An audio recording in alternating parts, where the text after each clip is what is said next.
സിനിമയായിരുന്നു. ഭയങ്കര എൻ്റർടൈനിങ് ആയിരുന്നു, സർപ്രൈസിങ് ആയിരുന്നു, സസ്പെൻസ് ഉണ്ടായിരുന്നു, എല്ലാം ഉണ്ടായിരുന്നു. എല്ലാ ആക്ടേഴ്സും ഭയങ്കര നന്നായിട്ട് പെർഫോം ചെയ്തൊരു മൂവിയാണ് എനിക്ക് തോന്നുന്നത്.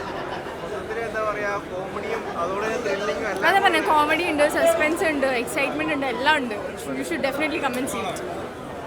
ചെയ്യാൻ പറ്റും, പൊതുവെ എൻജോയ് ചെയ്യാൻ പറ്റും. ഒരു ഇതായിട്ട് അത്യാവശ്യം ചിരിക്കാനുണ്ട്.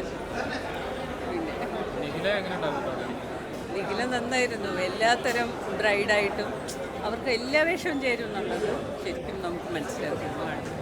നായകനാണേലും സാധാരണ നായകന്മാരൊക്കെ നമ്മൾ വിചാരിക്കും എപ്പോഴും ഒരു സൂപ്പർ ഇതല്ലേ, അതിൽ നിന്നൊക്കെ മാറിയിട്ടൊരു സിമ്പിളായി സാധാരണ ഒരാളായിട്ട് മാറുക. പ്രതീക്ഷിക്കാത്തൊരു എൻഡിങ് നന്നായിട്ടുണ്ട്.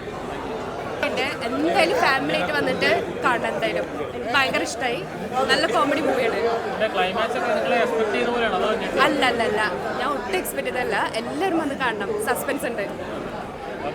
നല്ലൊരു മൂവിയുടെ ചെറിയൊരു മൂവി 2 മണിക്കൂറേ ഉള്ളൂ. ബോറടിപ്പിക്കാതെ പടം കൊണ്ടുപോയി. ആദ്യമൊക്കെ ഒരു ഭയങ്കര സീരിയസ് ആയിട്ട് പടം കൊണ്ടുപോയത്, പക്ഷേ അവസാനം നല്ലൊരു ട്വിസ്റ്റും അതിന് കുറേ ഒരു കോമഡിയൊക്കെ ആയിട്ട് നന്നായിട്ട് തീർത്തു. നിഖിലാണ് പടം മുഴുവൻ കൊണ്ടുപോകുന്നത്. നിഖിൽ നന്നായിട്ട് ചെയ്തിട്ടുണ്ട് കേട്ടോ.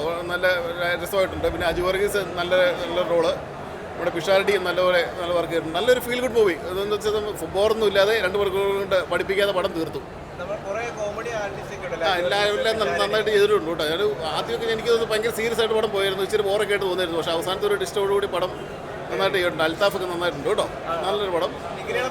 നിഖിലാണ് പടം മുഴുവൻ ഫുൾ നിഖിലാണ് പടം കൊണ്ടുപോകുന്നത്. നിഖില നായകപ്രധാനമുള്ള പടമാണ്.